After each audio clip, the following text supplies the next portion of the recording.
নমস্কার, আমি মঞ্জু ভট্টাচার্য। আমার গল্প পাঠ আসরে আপনাকে স্বাগত জানাচ্ছি।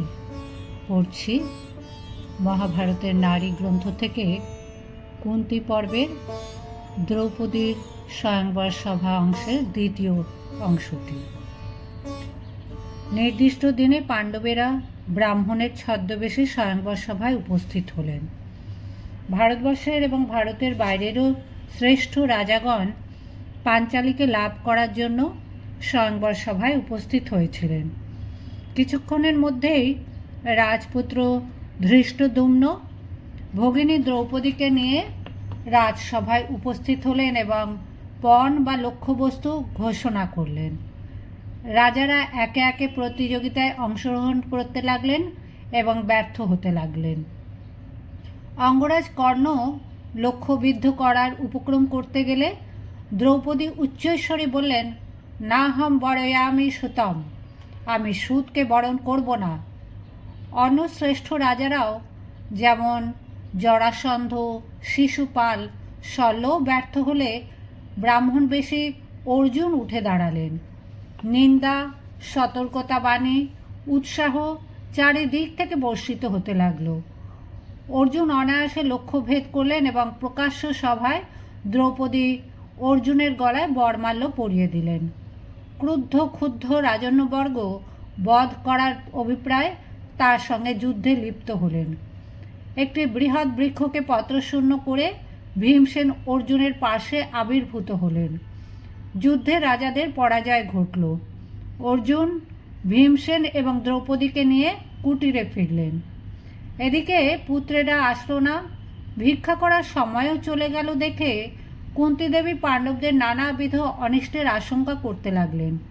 ভাবলেন, ধৃতরাষ্ট্রের পুত্রেরা চিনতে পেরে পাণ্ডবদের বিনষ্ট করেনি তো, কিংবা মায়াবী ভয়ঙ্কর ও অক্ষুণ্ণ বৈরী রাক্ষসেরা মেরে ফেলেনি তো। হায়, মহাত্মা বেদব্যাসের উক্তিগুলি কি বিপরীত হলো! পুত্র স্নেহাকুল কুন্তী দেবী এরূপ নানা প্রকার চিন্তা করতে লাগলেন। অপরাহ্ন শেষে অর্জুন ব্রাহ্মণগণে পরিবেষ্টিত হয়ে মেঘাবৃত সূর্যের মতো সেই কুম্ভকারের গৃহে প্রবেশ করলেন।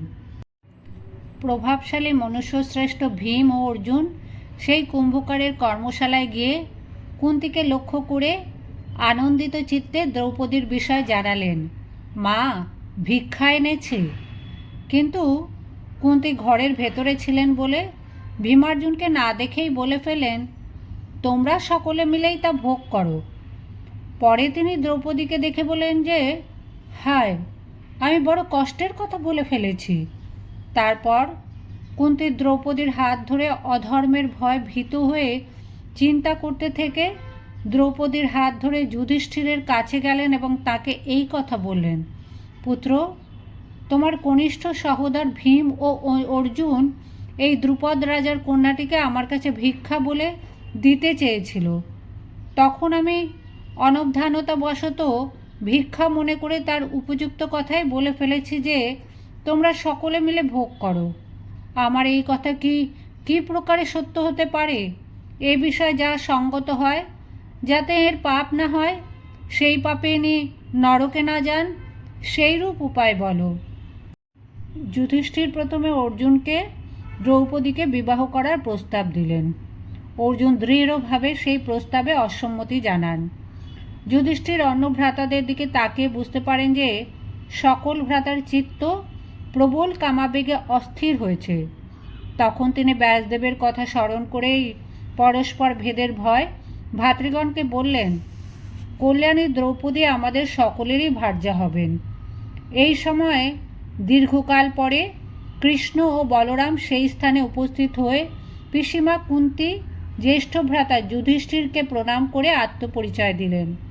মহাভারত অনুসারে পঞ্চপাণ্ডব ও কৃষ্ণ বলরামের প্রথম সাক্ষাৎ দর্শন এখানেই, অর্থাৎ অর্জুনের বয়স যখন 28, তখন তার থেকে 6 মাসের বড় কৃষ্ণের সাক্ষাৎ পরিচয় ঘটল।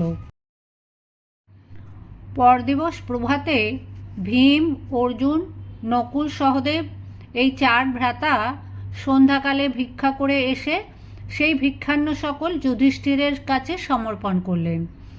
উদার স্বভাবা কুন্তী দেবী সেই অন্ন পাক করে দ্রৌপদীকে বললেন, ভদ্রে, তুমি এর অগ্রভাগ নিয়ে দেবতাদের উপহার ও ব্রাহ্মণদের ভিক্ষা দাও, আর যে সকল লোক সকল দিকে ভোজনার্থী হয়ে আছে তাদেরও দাও। তারপর যা থাকবে তা দুভাগ করো, তার এক ভাগকে আবার 4 ভাইয়ের জন্য 4 ভাগ, আমার এক ভাগ, তোমার এক ভাগ, এইভাবে 6 ভাগ করো। তারপর এই যিনি শ্রেষ্ঠ হস্তির ন্যায় বলিষ্ঠাকৃতি, গৌরবর্ণ, যুবক এবং বিশাল দেহ এই ভীমকে সেই অর্ধভাগ দাও, কেননা ইনি মহাবীর কিনা, তাই সর্বদাই অধিক ভোজন করে থাকেন। সচ্চরিত্রা দ্রৌপদী কুন্তী দেবীর কথাগুলিকে ভালো বলে মনে করলেন, তাই তিনি রাজকন্যা হয়েও আনন্দিত হয়ে কুন্তীর আদেশে অনুরূপ কার্য করলেন। বহু আলাপ আলোচনার পর, বাদ প্রতিবাদের পর ব্যাসদেব কর্তৃক দ্রুপদের কাছে দ্রৌপদীর জন্মবৃত্তান্ত, মহাদেবের আশীর্বাদ ইত্যাদি শ্রবণ ও দর্শনের পর পঞ্চভ্রাতার সঙ্গে দ্রৌপদীর বিবাহ স্থির হল। প্রত্যেকবার বিবাহের পর ব্যাসদেব দ্রৌপদীকে আশীর্বাদ করে বলতেন, সুমধ্যমা বভূব কন্যেব গতেহ হনি, তুমি পুনরায় কন্যা হও। এইভাবে পতি শ্বশুরতা জ্যৈষ্ঠে পতি দেবতা অনুজে মধ্যমেষু চ পাঞ্চাল্য ত্রিয়ং ত্রিয়ং ত্রিষু। যুধিষ্ঠির দ্রৌপদীর পতি ও কেবল ভাসুর হলেন, এবং সহদেব তার পতি ও কেবল দেবর হলেন, আর ভীম, অর্জুন ও নকুল এরা প্রত্যেকেই তার পতি, ভাসুর ও দেবর হলেন। বিবাহ হয়ে গেলে দ্রুপদ রাজা পাণ্ডবগণকে নানাবিধ উৎকৃষ্ট ধন এবং 100 রথ যৌতুক দিলেন। তার প্রত্যেক রথে সোনার ঝালর ও সোনার লাগামযুক্ত 4টি করে অশ্ব ছিল। মহাত্মা দ্রুপদ রাজার মহিষীরা কুন্তীর কাছে গিয়ে আপন আপন নাম উল্লেখ করে আপন আপন মস্তকে তার চরণ যুগলে স্পর্শ করাতেন। দ্রৌপদী পট্টবস্ত্র পরিধান করে মাঙ্গলিক কার্য সম্পাদন করে শাশুড়ি কুন্তীর কাছে গিয়ে তাকে প্রণাম করে তার সম্মুখে অবনতা ও কৃতাঞ্জলি হয়ে দাঁড়াতেন। কুন্তীও বাৎসল্যবশত সুরূপা, সুলক্ষণা, সৎ স্বভাবা ও সদাচারা পুত্রবধূ দ্রৌপদীকে আশীর্বাদ করতেন।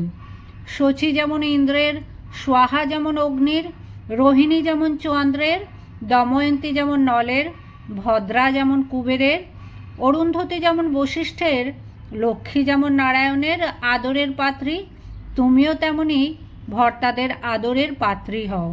ভদ্রে, তুমি চিরজীবী ও মহাবীর পুত্র প্রসব করো, বহুবিধ সুখ লাভ করো, গুণবতী ও ভাগ্যবতী হও, নানাবিধ ভোগ করো এবং পতিদের যজ্ঞপত্নী ও পতিব্রতা হও। অতিথি, অভ্যাগত, সাধু, বালক, বৃদ্ধ ও গুরুজনদের যথা নিয়মে সেবা করতে থাকো, এবং এই অবস্থায় যেন তোমার চিরদিন চলে যায়। কুরুজাঙ্গল দেশে যে সকল রাজ্য ও নগর আছে তাতে তুমি ধর্মানুরক্ত হয়ে রাজার সঙ্গে অভিষিক্ত হও। মহাবীর স্বামীরা বিক্রম প্রকাশ করে যে সকল রাজ্য জয় করবেন সে সমস্তই তুমি অশ্বমেধ মহাযজ্ঞে ব্রাহ্মণদের দান করো। গুণবতী, পৃথিবীতে যে সকল উৎকৃষ্ট রত্ন আছে সে সমস্তই তুমি লাভ করো, এবং কল্যাণী, তুমি সুখে থেকে 100 বৎসর জীবিত থাকো। বধূ, আজ যেমন পট্টবস্ত্র পরিহিত অবস্থায় তোমাকে অভিনন্দিত করছি, তেমন পুত্র জন্মালে পর ভাগ্যবতী অবস্থায় আবার তোমায় অভিনন্দিত করব। পাণ্ডবেরা ও কুন্তী জীবিত আছেন এবং পাণ্ডবদের সঙ্গে দ্রৌপদীর বিবাহ হয়েছে, এই সংবাদ কৌরব সভাতেও আলোড়ন তুলল।